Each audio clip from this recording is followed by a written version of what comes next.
दोस्तों नमस्कार। संसद को दांव पर लगाया जा सकता है, वह भी दुनिया के सबसे बड़े लोकतांत्रिक देश में। राजनीतिक दांव पर और कुछ नहीं, संसद को ही लगा दिया गया।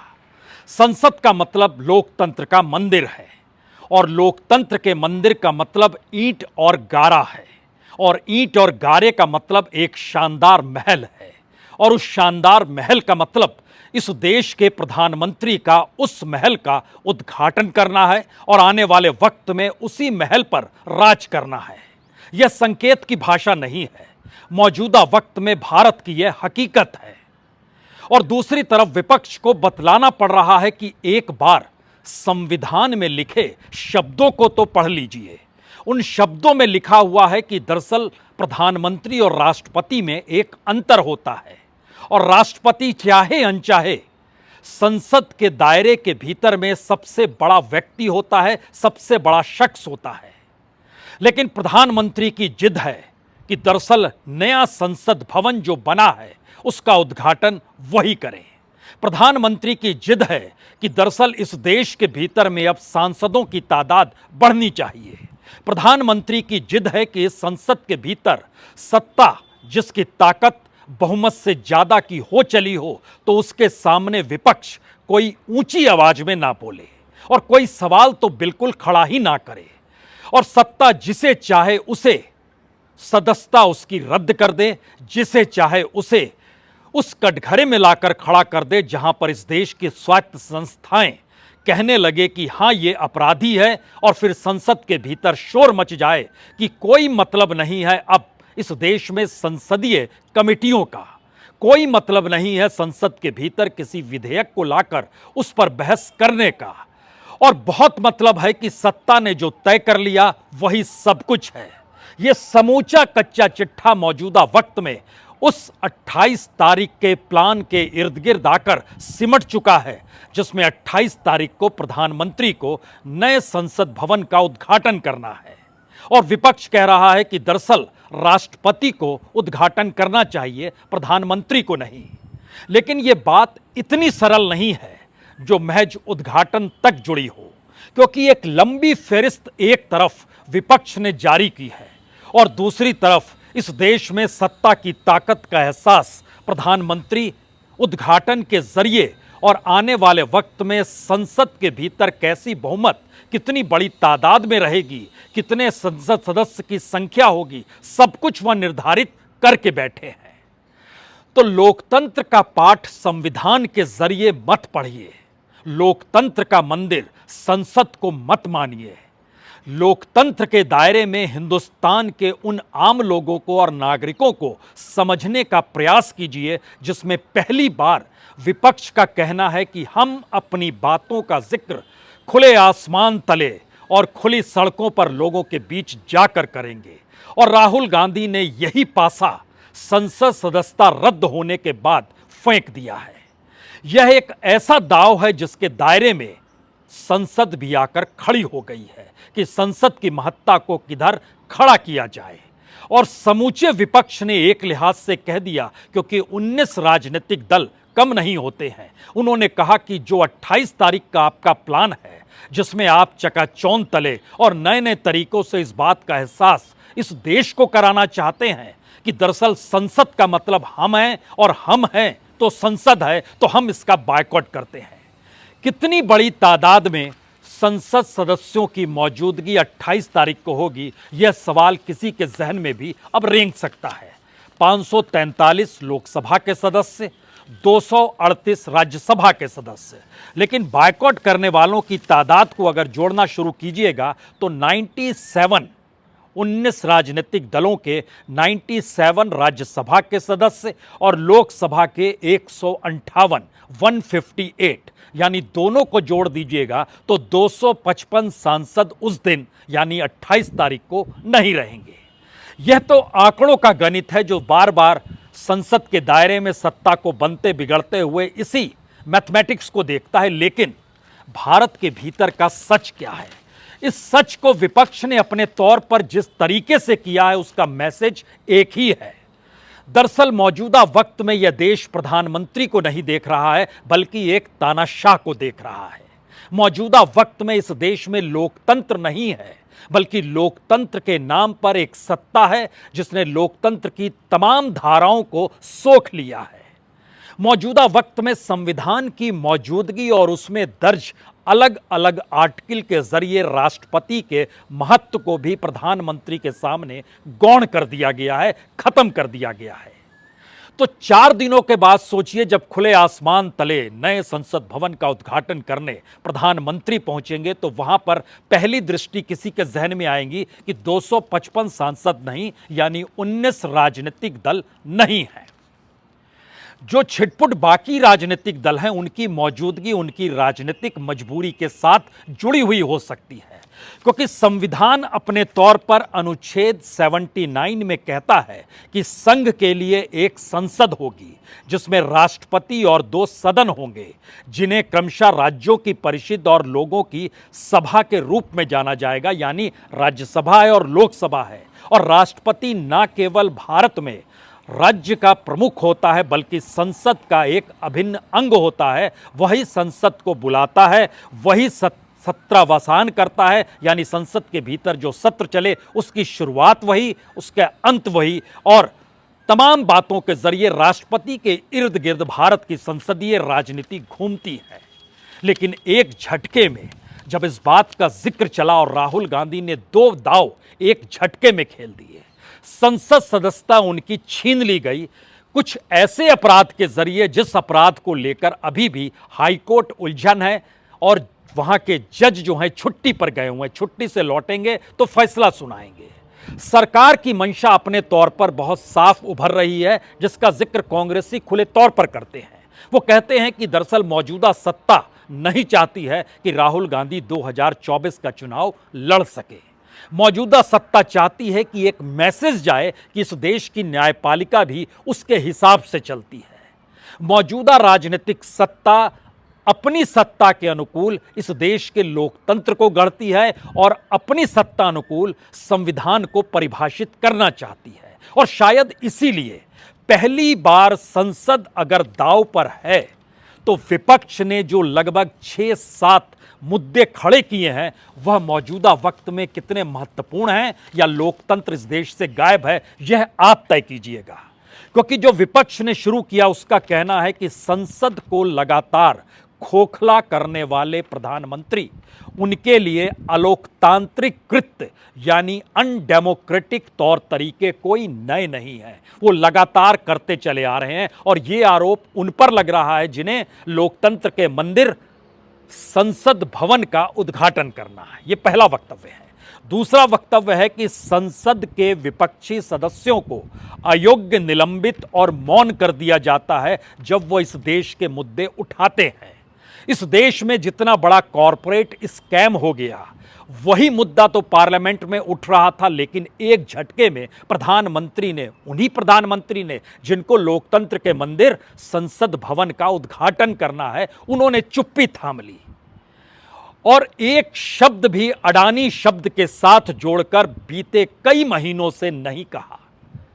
इस दौर में अलग अलग कमेटियों का जिक्र हुआ, सुप्रीम कोर्ट का जिक्र हुआ, विशेषज्ञों की कमेटी की एक रिपोर्ट आई, प्रधानमंत्री ने मौन धारण कर लिया और उन्होंने दरअसल जो भी शब्द पार्लियामेंट के भीतर कहे गए उन शब्दों को ही गायब करा दिया। यानी ये दस्तावेज के तौर पर पार्लियामेंट के भीतर इतिहास के मुद्दों के जरिए छुप कर ना रहें कि कल को कोई पढ़ ले कि अच्छा पार्लियामेंट में यह सवाल भी उठा था कि इस देश के प्रधानमंत्री के ताल्लुकात इस देश के कॉरपोरेट के साथ हैं और कैसे हैं जो अलग अलग बिजनेस के जरिए दुनिया भर के भीतर में उनके लिए रास्ता बनाते हैं। उन तमाम शब्दों को हटा दिया गया और इसी आसरे अयोग्य घोषित करने की स्थिति भी लाकर खड़ी की गई और पार्लियामेंट से निलंबित भी किया गया। राहुल गांधी ने इसी दांव को पकड़कर सड़क की लड़ाई लड़नी शुरू की और खुले तौर पर कहा दरअसल इस देश के भीतर में विपक्ष की आवाज तो दूर है, उनकी अपनी आवाज जब वो संसद सदस्य भी थे और अब जब इस देश के भीतर पैदल चलकर निकले, लोगों से मिल रहे हैं, सारी बातें अगर छुपा ली जाती है तो अब लोगों से ही सीधा संवाद बनाया जाए।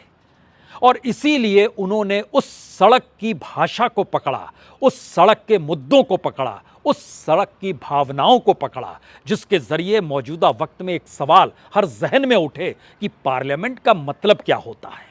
और जब अलग अलग जगहों से जनता अपने नुमाइंदे को चुनती है तो वो नुमाइंदा पार्लियामेंट में आकर क्या अपनी संपत्ति बढ़ाएगा, क्या इसी तरीके से कॉरपोरेट को मदद करेगा, या फिर सत्ता अगर है तो विपक्ष को खारिज करने की स्थिति में लाकर पूरे लोकतंत्र को खड़ा कर देगा? कौन सी स्थिति होगी, या वो जनता का जिक्र करेगा?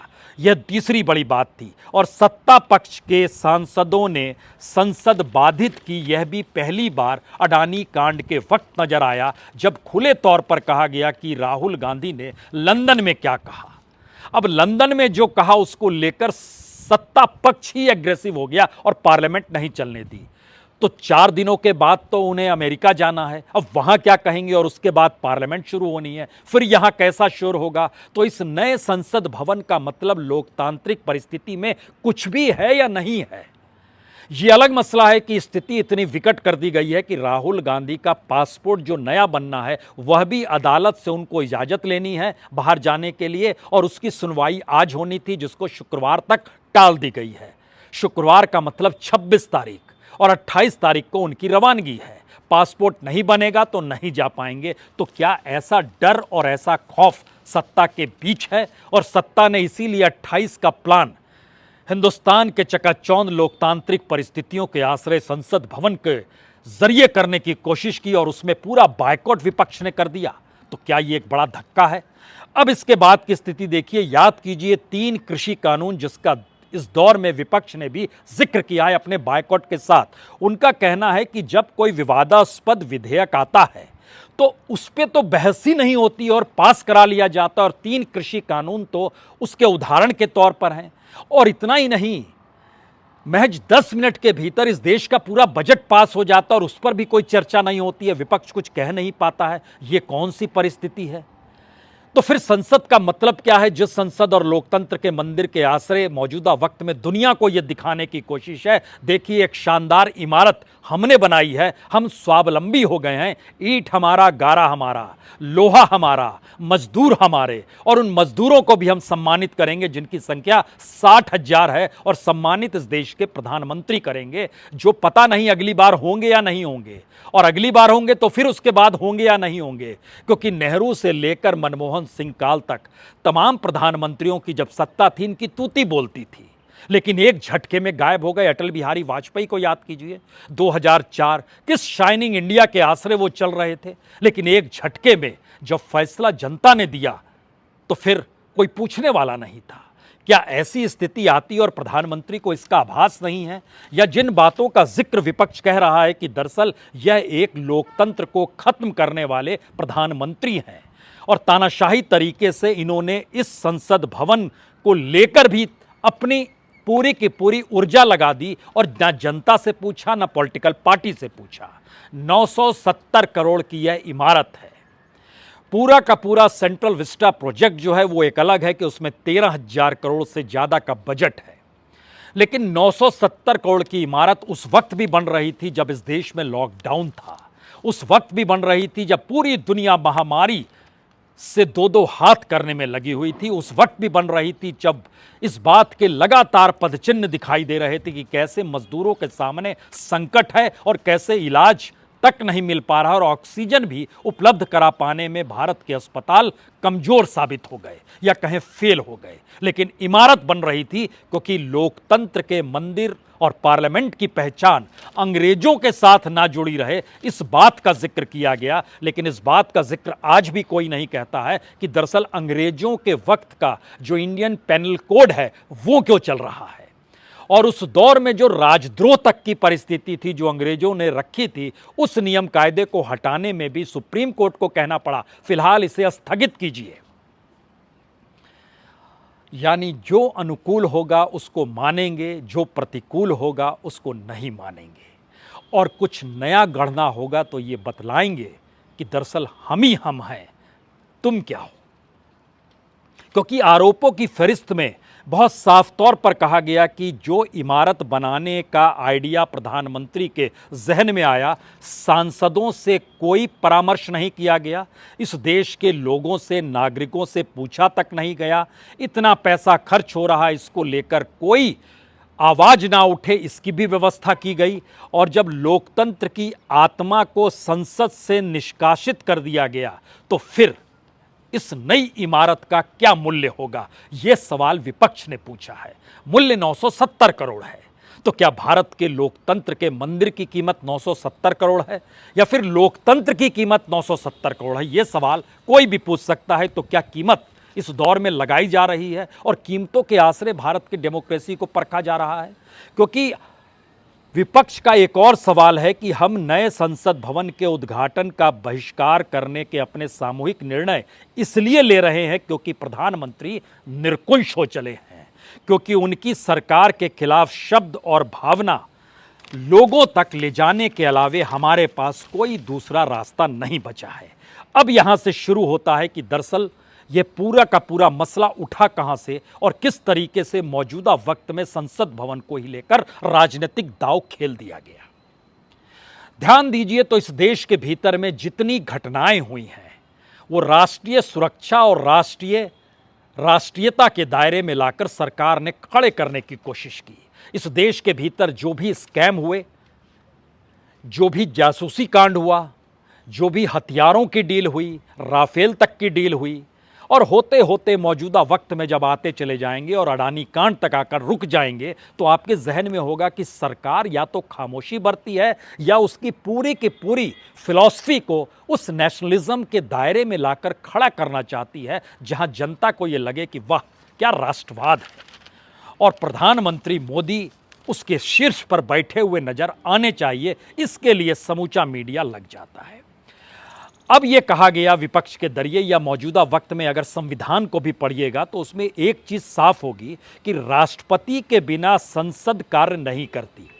किसी भी प्रधानमंत्री ने उनके बिना नए संसद भवन का उद्घाटन करने का निर्णय अगर लिया है तो विपक्ष कहता है ये एक अशोभनीय कृत्य है और राष्ट्रपति के उच्च पद का अपमान करना है और संविधान के पाठ और भावना का उल्लंघन कर रहे हैं और ये सम्मान के साथ सबको लेकर चलने की उस भावना को भी कमजोर करता है जहां पर जिक्र इस देश में पहली बार एक आदिवासी महिला प्रधानमंत्री बनी है।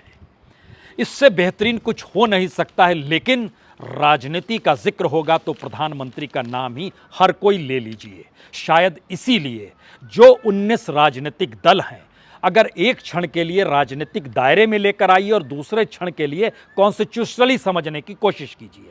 Congress, DMK, TMC, Janata Dal United, NCP, आप, Shiv Sena, Samajwadi party, Jharkhand Mukti Morcha, CPI, CPM, RSP, RJD, national conference, IUML, RLD, MDMK, VCK, Kerala Congress, M Mani, इस 19 पॉलिटिकल पार्टी के जो 255 लोकसभा और राज्यसभा के सदस्य हैं यह अपनी कॉन्स्टिट्यूएंसी में जाकर क्या कहेंगे। एक नया संसद भवन बना है, हमने इसका बॉयकॉट किया क्योंकि प्रधानमंत्री उद्घाटन कर रहे हैं, लेकिन जो पुरानी भी संसद भवन थी उसके भीतर लोकतंत्र का बॉयकॉट तो सरकार ने अपने तौर पर पहले ही कर दिया था और सरकार अब भवनों के आश्रय डेमोक्रेसी को खोजना चाह रही है। तो क्या वाकई इस देश के भीतर में पहली बार 2024 के चुनाव की दिशा में बढ़ते हुए कदम इस देश के पार्लियामेंट को ही दांव पर लगाने को तैयार हैं? क्योंकि याद कीजिए 15 अगस्त 1947 संविधान नहीं बना था, सत्ता का हस्तांतरण हो गया था और सत्ता के हस्तांतरण के साथ ही याद कीजिए पार्लियामेंट की उस इमारत को देखिए, आपको गूगल में सर्च कीजिएगा तो मिल जाएगी। पूरी इमारत के ऊपर तमाम नेताओं की मौजूदगी थी। सिर्फ नेहरू नहीं थे, सिर्फ कांग्रेसी नहीं थे, कमोवेश हर राजनीतिक दल के नेताओं की मौजूदगी और नीचे जनता का समूह था।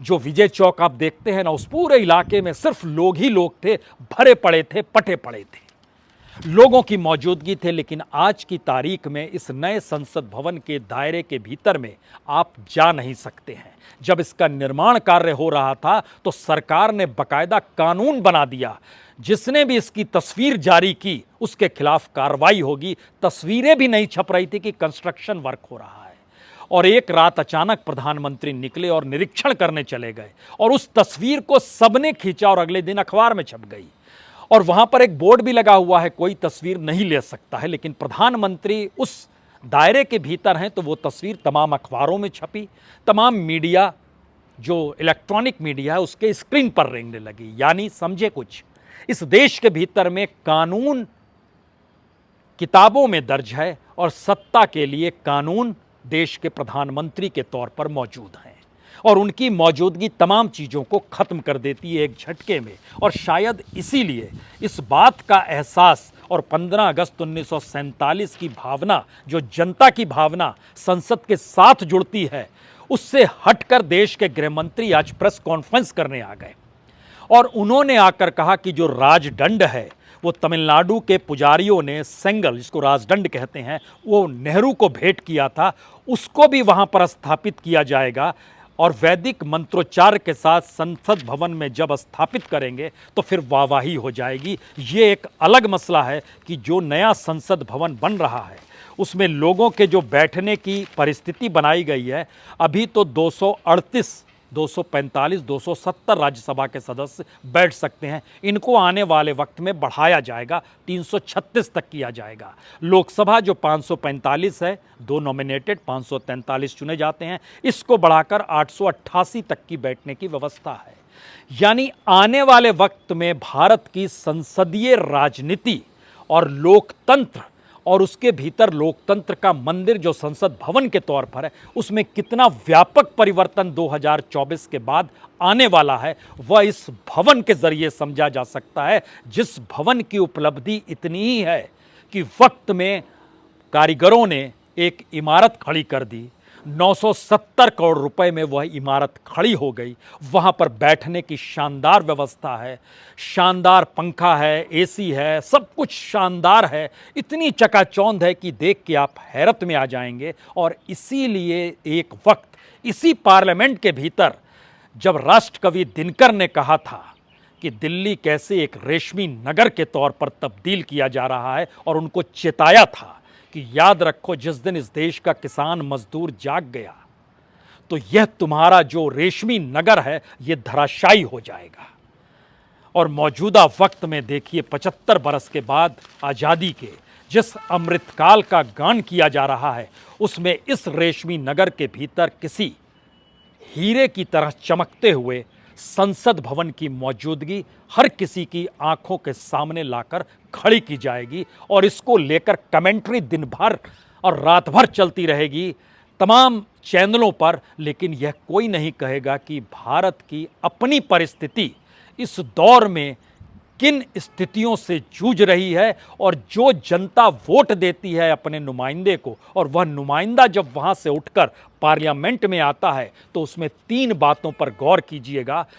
5 बरस के भीतर जनता की आय कम हो गई, 5 बरस के भीतर इस देश के पार्लियामेंट्रीज की आय तकरीबन 200% बढ़ गई, 5 बरस के भीतर इस देश का मैन्युफैक्चरिंग सेक्टर और मजदूरों के कामकाज छिनने लगे जो लगभग 22% नीचे चला गया। लेकिन इसी दौर में वह कॉरपोरेट जो हिंदुस्तान को अपने तौर पर खरीद रहा था या सत्ता उसे दे रही थी, कौड़ियों के मोल उसका नेटवर्थ जो था 122% बढ़ गया। कहां पर हम और आप खड़े हैं यह दोनों मिलकर तय करें या इस चकाचौंध में सिर्फ यह परख लें कि एक संसद भवन अपना है, इस देश के पैसे से बना है। ठीक वैसे ही जैसे इस देश के पैसे से तकरीबन 350 पब्लिक सेक्टर खड़े किए गए बीते 75 बरस में, उसमें से 9 बरस माइनस कर दीजिएगा क्योंकि इस काल में कोई पब्लिक सेक्टर की इमारत खड़ी नहीं हुई बल्कि एक पार्लियामेंट ही खड़ा हुआ है। और कितनी इमारतें बिक गईं और कितने पीएसयूज बिक गए और कितने बैंक बंद हो गए, उनके क्या क्राइसिस सामने आ गए। लेकिन सत्ता मदमस्त है क्योंकि संसद भवन तैयार है और उद्घाटन इस देश के प्रधानमंत्री को करना है जिसमें राष्ट्रपति को निमंत्रण नहीं है और विपक्ष ने बायकॉट कर दिया है। बहुत बहुत शुक्रिया, बहुत बहुत शुक्रिया।